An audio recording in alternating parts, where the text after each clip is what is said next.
Hello guys, mga Kagoldas Adventure. Dito naman tayo sa favorite place natin. Subukan nating mag laro ulit ng buhangin kung may makita tayong vitamin G. Maganda ang panahon ngayon. Ayan, ayos yung papawirin. So hindi siya masyadong mainit, hindi masyadong malamig, hindi siya mahangin. Ayan, kukross muna natin itong farm na ito. From there, pinagparadahan natin, hindi makita ang sasakyan.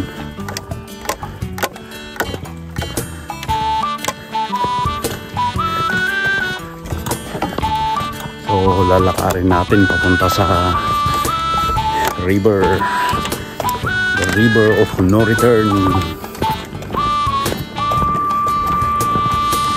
North Saskatchewan River. Dito na tayo sa ilog. Medyo mataas ang level ng tubig.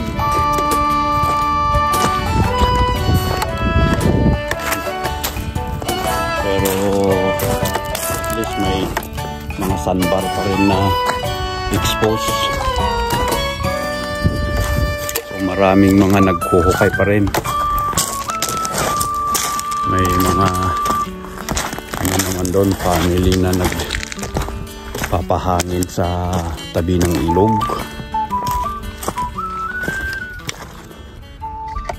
May mga nagpi-fishing naman doon sa baba,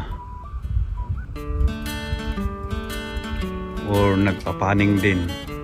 Hindi natin alam kung anong ginagawa nila. So check natin sa baba bago natin umpisahan mag paning. So ito mga kot-kot nila, tinrabakon nila. Doon sa baba yung dati nating pinagpwistuhan, wala, covered pa ng tubig. Medyo pa siya.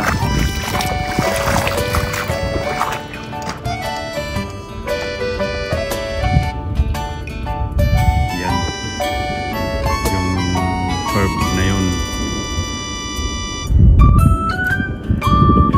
dati nating pinagpupwistuhan, pero ngayon masyadong na yung tubig, mataas pa. Ay naman July o August. So ayan guys, subukan natin ng area na to na itispan kung meron tayong makikitang vitamin G.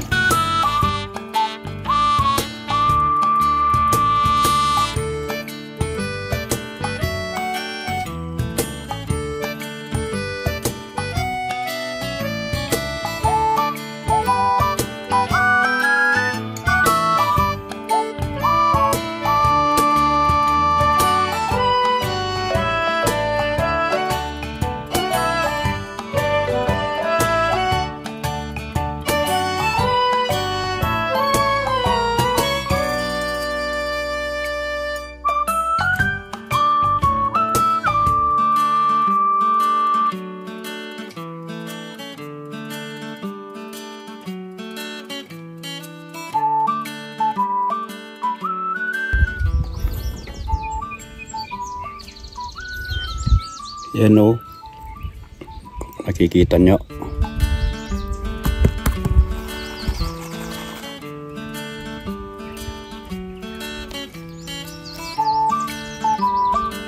Mga yellow na yan, mga about 50 sticks siguro.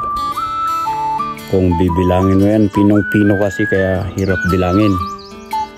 Pero sa tansya ko, nasa 50 to 60 piraso yan. So it's not bad. Okay, tuloy natin.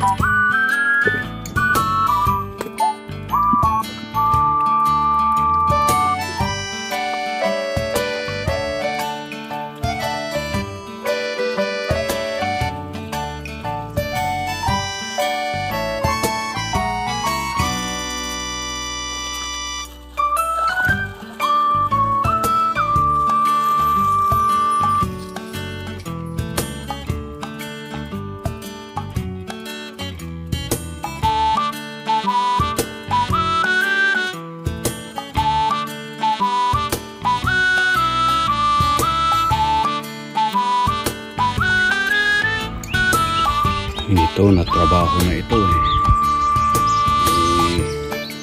Trabaho dito.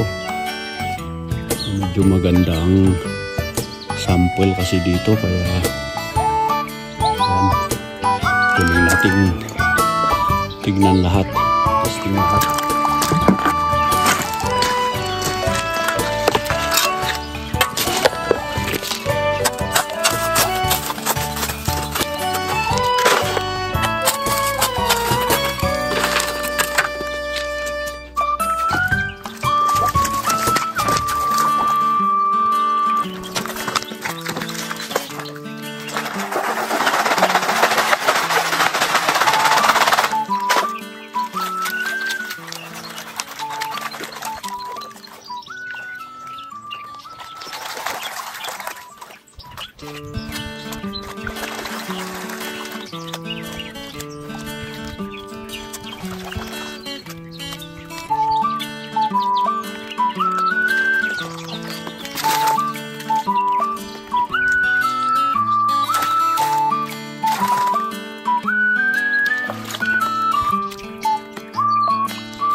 Okay, about 2 hours of panning. Yan ang nakuha natin sa 2 hours natin pagpapan. So not bad. So kung mag-set up tayo ng high bunker dito, maganda-ganda, pwede trabaho tayo ng 3 to 4 hours. Kakuha tayo ng, let's say, 0.7 grams to 0.7 gram to 1 gram. Ganon siguro. Ito, area. Ito dati nilang tinrabaho ito. So maganda pa rin yan.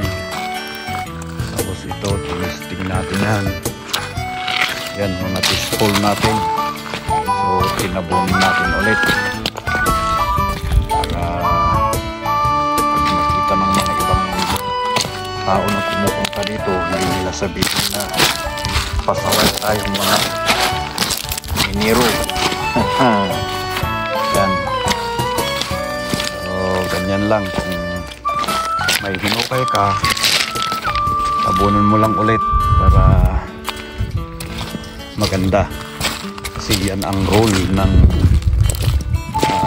placer gold mining dito sa Alberta. Yan. Okay. So tama na yun. Sit up na tayo at uuwi na tayo. Iayos natin itong mga gamit natin. Yan, puro blacksan yan, pero may ano pa rin yan. Pa isa-isa pa rin nakahalo, kaya kailangan linisan ng maayos, gamitan ng mini sluice box o tinatawag nating cleaning sluice box para malinisan ng maayos. O gagawa tayo ng miller table natin, doon natin lilinisan. Okay. Okay, let's go.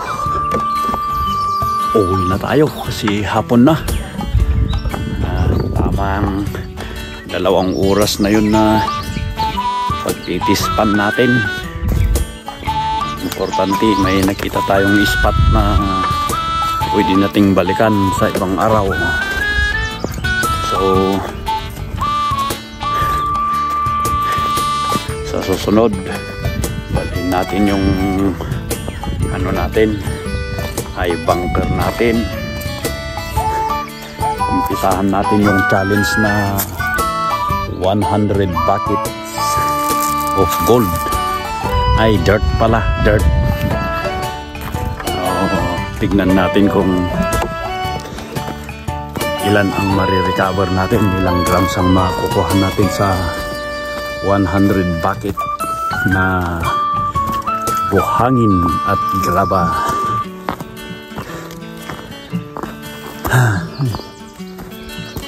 Okay, let's go. Uwian na. Ito, maganda yung mga kakahuyan dito. Itong trail naman na ito, pwedeng mag-bike, pwedeng mag-ano rin dito.